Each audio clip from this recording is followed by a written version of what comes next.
Welcome to a new podcast episode from the Fireside Chat series, a highlight of the Deal Forum at the 2024 Leadership in Dealmaking Summit, which was held on September 24th at the prestigious New York Athletic Club in the heart of New York City. We are making our Fireside Chats available to those who couldn't be with us in person and for those who would like to experience and listen to it again. Hello there, M&A Advisor community. This is Roger Aguinaldo, and welcome back to the M&A Advisor podcast. Since 1998, the M&A Advisor's mission is to recognize achievements, provide thought leadership, and connect professionals in mergers and acquisitions for the purpose of improving your deal-making craft and accelerating your deal flow. We are so glad you're joining us for this insightful and inspiring podcast conversation curated for mergers and acquisitions professionals. Whether you're an aspiring deal maker, a seasoned professional, or just curious about the world of mergers and acquisitions, you'll find something valuable and relevant in our podcast.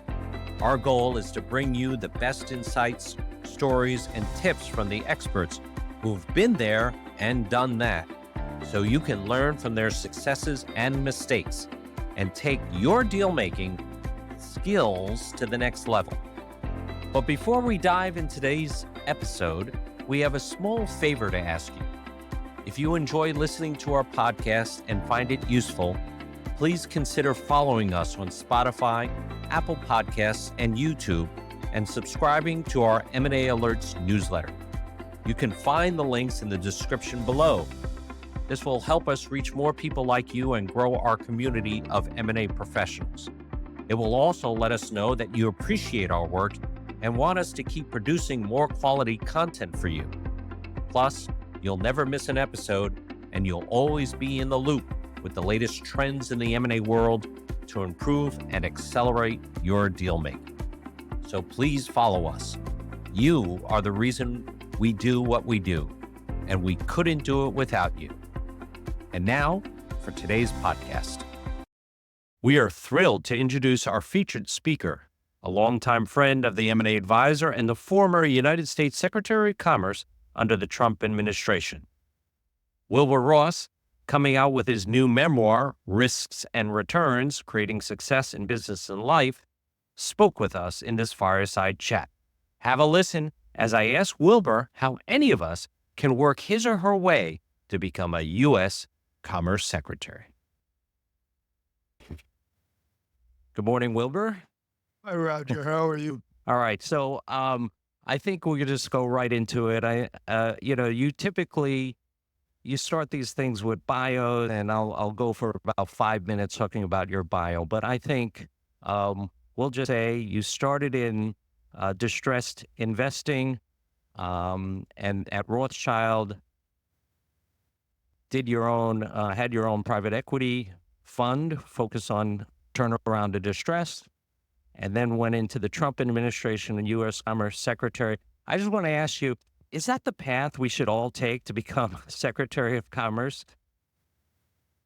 Well, Commerce is a very big conglomerate within the administration. It has everything in it from the Census Bureau to managing 16 space satellites, to the National Weather Service, to the Patent and Trademark Office, to all sorts of trade things, both tariffs and export controls, to the National Institute of Science and Technology. Goes on and on and on and on. So it's a management challenge just from a structural point of view.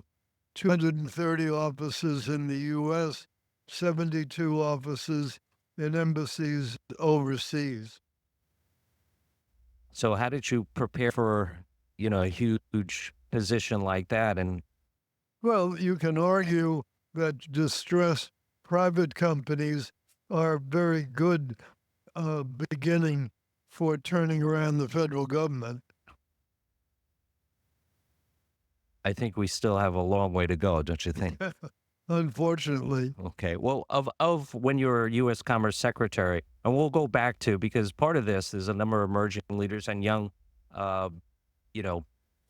people in M&A here, aspire to have a secretary position in the government, right? So, um, you know, uh, maybe we can go into, what did you think was one of the biggest things you did under the Trump administration as Commerce Secretary? And then I do want to go back to, okay, how do you get there, right? How do you get there? There are many, many capable people in this room, in distress, in turnarounds, in investment banking, very, very smart people. What are the challenges of, basically becoming a Well, cabinet secretary? let's start with how did I get there? I first met Trump in the bankruptcy of the Trump Taj Mahal Casino in Atlantic City. Trump was doing a startup casino right there on the boardwalk, and he got Merrill Lynch and Bear Stearns to underwrite $800 million of first mortgage bonds to fund the startup. Well, the bonds never paid one coupon. They defaulted before they got to the first interest payment. And as you can imagine, that made the bondholders quite cross with Trump. So the Thursday before Labor Day weekend, they hired me to be their financial advisor and try to get their money back. Well, Trump, as soon as he heard the news, called and said, "You have to come down to Atlantic City tomorrow."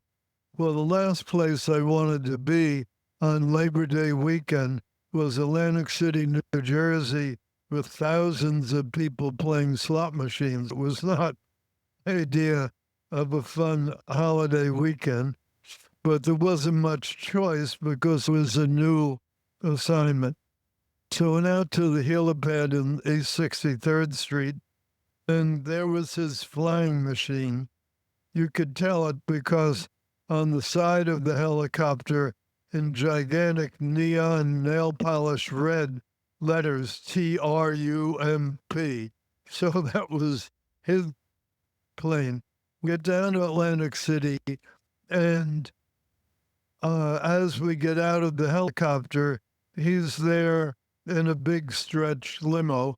And on the front bumper, there were two flags. One was an American flag, and the other was a Trump flag. And I noticed the Trump flag was a little bit bigger than the American flag, his sort of penchant for understatement. So we get in the limo, we go the few hundred feet to the casino, we get inside, mobbed with people, all very excited that Trump himself is actually there. So they're having him sign their beanie cap. They're having him sign their notepads. One lady was wearing a bareback dress. She actually made him sign her back. Now, what she was going to do with Donald J. Trump in magic marker black ink on her back, I have no idea. But anyhow, that was a sign of the crowd enthusiasm. That We was get that was upstairs. over 30 plus years ago, right? How many years ago was that? Pardon me? How many years ago was that? This was 1990. 1990. Wow. So we get upstairs to start what he always called discussions. He never referred to them as negotiations. And he began by saying, as you know, the bonds are trading at 20 cents on the dollar, and your client's going to be very lucky to get that 20 cents. So I said, well, Donald, there's only one problem.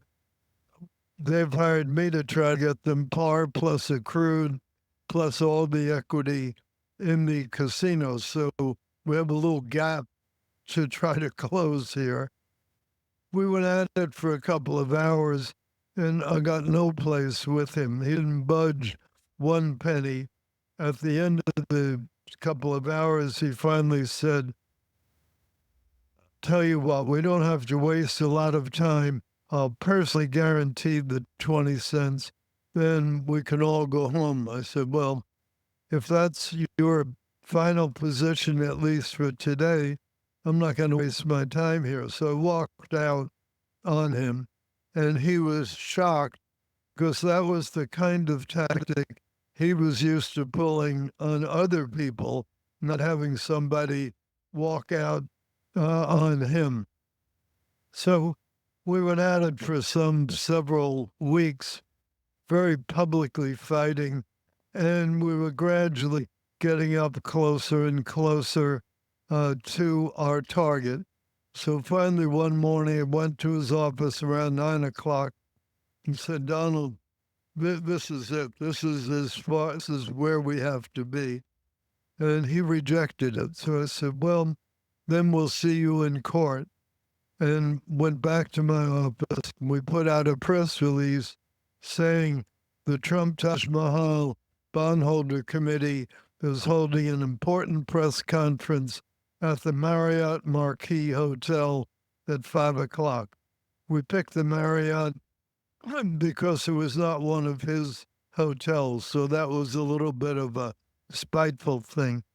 Soon as the news came on the ticker, Trump called and he said, what is this? What is this about a press conference? What are you going to say? We said, well, Donald, I told you we would see you in court. We're going to announce that we're filing an involuntary bankruptcy petition on the Taj Mahal. So by tomorrow morning, Taj is going to be in bankruptcy. He said, well, let me get with my advisors. They conferred a little. We went back and forth. We finally made a deal. And then at the end of us having agreed over the phone, he said, but one more thing. And I had spent enough time with him to know that the one more thing was usually a big hook. This time it wasn't so bad. He said, the one more thing is you have to move it from the Marriott Marquis to the Plaza Hotel. The Plaza was one of his properties, so that was his crowning moment. So we get there, we have the press conference, everything is lovey-dovey, and meanwhile, this is kind of a stressful day, so I'm getting in the car to be driven home, and suddenly the phone rings. This is your mother, she said in just about those terms. I said, oh, hi, Mom, everything okay? No, everything is not okay. What's wrong? Well, I've been playing mahjong with my lady friends, and we all agreed that after all those mean things he said about you in the papers, you should not have made a deal with him. And if you had only become a lawyer like I always wanted you to, you wouldn't have to hang around with people like that. And then she hung up on me. So she later forgave me for doing a deal with Trump, but she never did forgive me for not being a lawyer. So that was how I met him under So Trump actually said bad things to you about you in the press back then and directly. But what's interesting, after the bonds collapsed, Carl Icahn became the big bondholder. And Carl and I have done a lot of things together over the years. So we were joined in fighting with Trump, but both of us, after we got out of the bankruptcy, endorsed him early on when he ran for president in 2016. And it was because when you're fighting with someone under those adverse circumstances, you kind of get to know what they're made of. And both Carl and I concluded he was made of pretty good stuff. And so we decided to support him in 2016 and are supporting him again. So in a funny way, that bankruptcy is what led quite a few years later to my becoming Secretary of Commerce. Well, and you, of course, helped him in raise money in his first campaign. So and supported him during that campaign. Yeah, and so once I got involved with the campaign, started writing editorials, mostly in the regional newspapers, started debating left-wing think tank people really getting immersed in the in the campaign itself. And one thing led to another, and that's how it began. Yeah. So you've known him, um, raised money for him. How did he say, okay, well, Wilbur, you'll be my commerce secretary, or how did you make it known that you wanted to do that? I think we have a picture. We have a picture of him. I think announcing. I think Yeah, it's in in the the book. book there. In the book, right? That's Yeah, you. that's us. Uh, Trump obviously in the middle, and Pence on the other side of him from me. That was at Bedminster, his golf club out in New Jersey. And they had called me a little bit after the election, the transition team, to talk about a possible role in the administration. And they invited me out to Bedminster that day, which was the day after Thanksgiving. So I had prepared a very detailed 100-page plan, all the different things I would do to fix the Department of Commerce. And I had it all neatly put together and in my briefcase. And that was going to be my sales pitch to them out at the golf club. So as I got there, and it was a whole pile of people, um, Pence, um, Reince Priebus, who then was the chair of the RNC, Kellyanne Conway, a whole lot of his kind of inner circle people. But as I went to take the paper out of my briefcase, Donald got up and he said, Wilbur, no need for a sales pitch. We decided to give you commerce.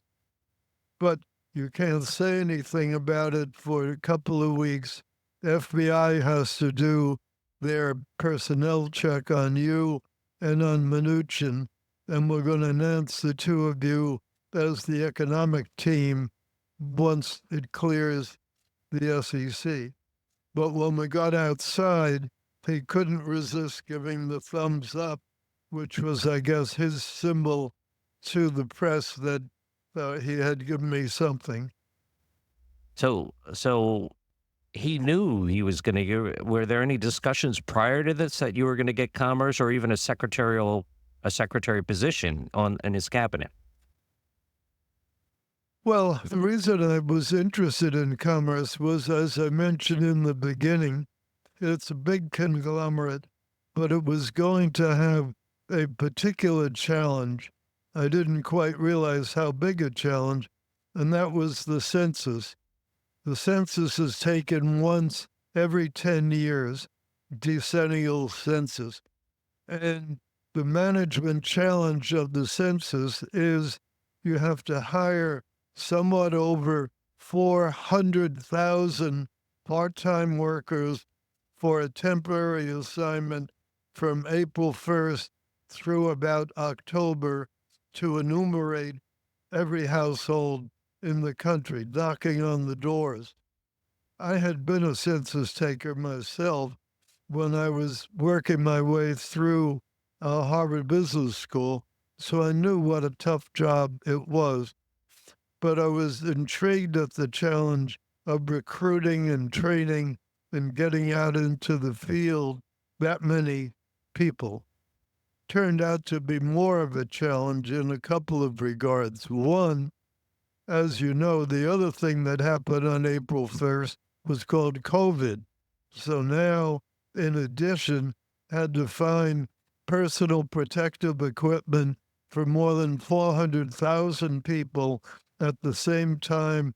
Everybody in the United States was looking for the same equipment, and then get the people issued the equipment, train them about it, and convince them that they would be safe going door to door, taking the census. And a good thing everybody was home, so they when Yeah, they had so it to, was everybody was home. quite a challenge, and I knew how tough a job it was. And in fact, 1/4 of the people that get hired to do the census quit within the first 2 weeks because they get tired of having doors slammed in their face, tired of having dogs called out on them. It's a tough thing when you're sort of door to door selling, which is fundamentally what census taking is all about. And when I had done it when I was at school, they gave me a very tough section of Boston. And in that area, if you show up wearing a white kind of school patrol canvas belt and a big silver looking badge, you're lucky if they don't put the dogs on you because it was a very rough neighborhood that didn't like anybody wearing a badge. Um, anyhow, so we it got further compounded in that I had decided to put the citizenship question back on the census.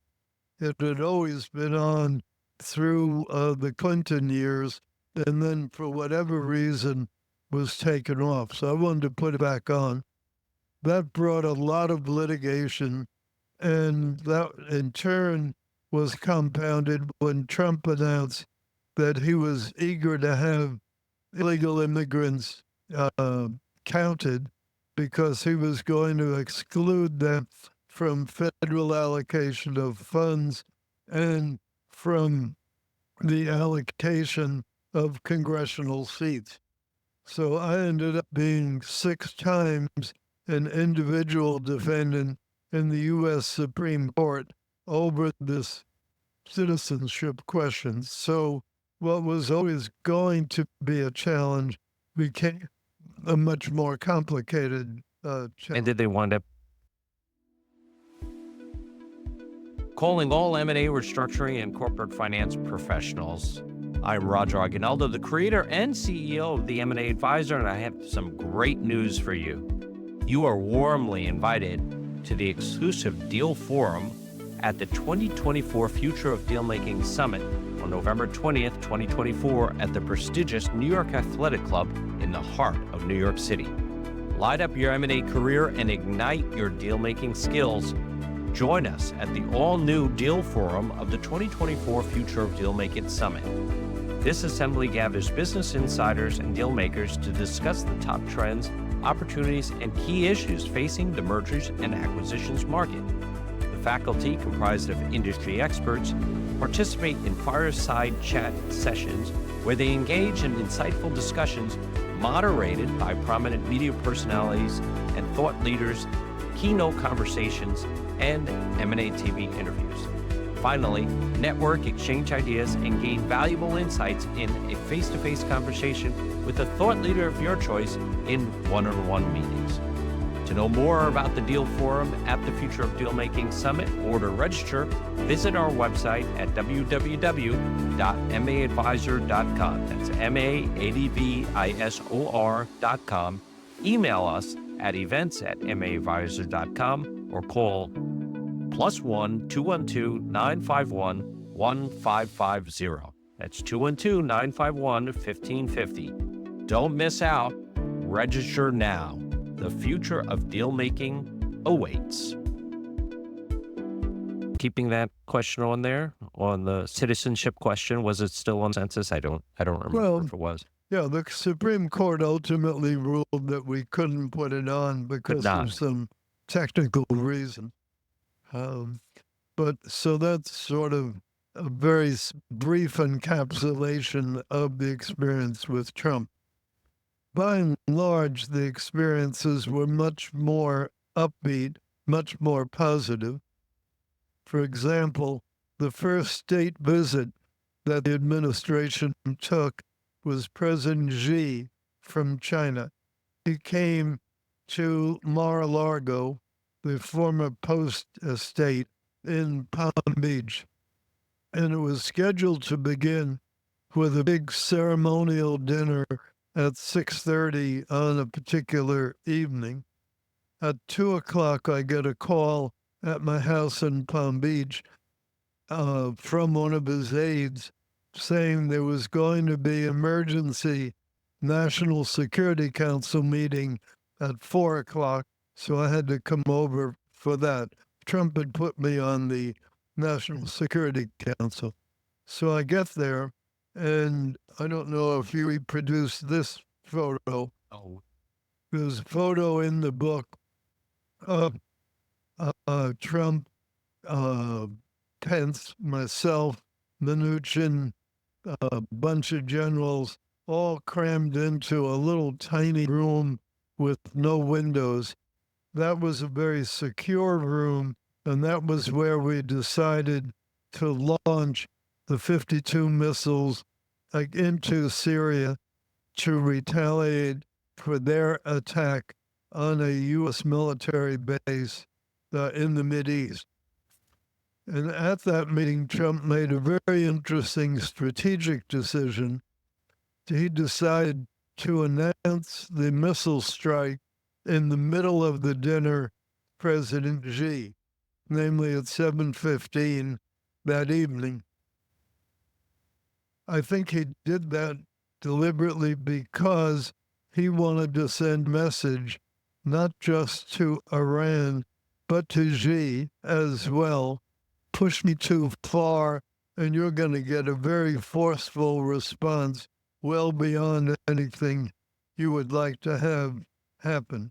And I think that decision had a lot to do with why Russia didn't invade anything during the Trump administration, why China was fairly quiet about Taiwan during the same time. And I think, therefore, it was a real turning point. But as we're at the dinner, Xi is giving us a big lecture on his version of Chinese history. And he was just getting through the bad treatment China got at the hands of the colonial powers and about to talk about the Japanese invasion when an aide came up to Trump, gave him a little note. Trump read it, put it in his pocket. Well, I knew what it was. It was the announcement about the missile strike. So Trump said, "Mr. President, excuse me for interrupting, but I wanted you to hear from me that something very important just happened. We launched 52 missiles." Xi, who had been speaking through an interpreter the whole time, suddenly said in perfect English, "Repeat, please." And that kind of shocked us. We didn't know that he was that fluent in English. So the interpreter did repeat it to him in Chinese. Then Xi responded back through the interpreter. And what he said was, "Well, Mr. President, seems like you had a pretty busy afternoon." And then he went right back to his lecture on Chinese history. He never batted an eye, and he never again brought it up during the couple of days that we were there. So that was our first vision of how controlled he was, how tough a guy he was, and how he didn't blink at anything. it's like he So it kept was his poker face there. You know, we're almost out of time, and I do want to open up for a few questions for people for Wilbur Ross. But I do wanted to, from your book, so everybody's going to get a copy of the book and a signed copy of the book. We're also after this, we're going to take a little bit of a pause of the session, so Wilbur can take a few pictures, maybe with people with the book. So they're all signed already. So he didn't want to. We came in the other day and had a good time. Wilbur and I signing books out there. So everybody will have a book. But I did want to show this book because I did get a sneak peek preview of the digital version of this book, and it didn't have the pictures. So when I went through the pictures of the book, I noticed this picture of a bit of your wardrobe here. So this is, see, so I'm Filipino, so we have someone named in our history called Imelda Marcos, and she was known for her shoes. It seems like you are. What's the story behind this, Wilbur? Yeah, the shoes are a funny story. A lot of people in Palm Beach wear these sort of slippers just as a decorative thing. And Percy Steinhardt, who was the owner of Stubbs and Wooten, the manufacturer of them, had made a pair for me with the Department of Commerce seal on them. And they got them to me the very day that I was sworn in by Vice President Pence. So I was wearing them to the ceremony. And that evening, it turned out, was Trump's first State of the Union message. So some eagle-eyed cameraman at CNN picked up on the shoes, and it went viral. So this is my confession that I really do like these strange shoes. Well, that's Palm Beach for you, right? Right. Yeah. Right. I don't wear them in New York. Okay. Do we have any questions? People in the audience here? Open up. Here's your chance. How to become a commerce secretary. You got to know. So I'll just sum it up.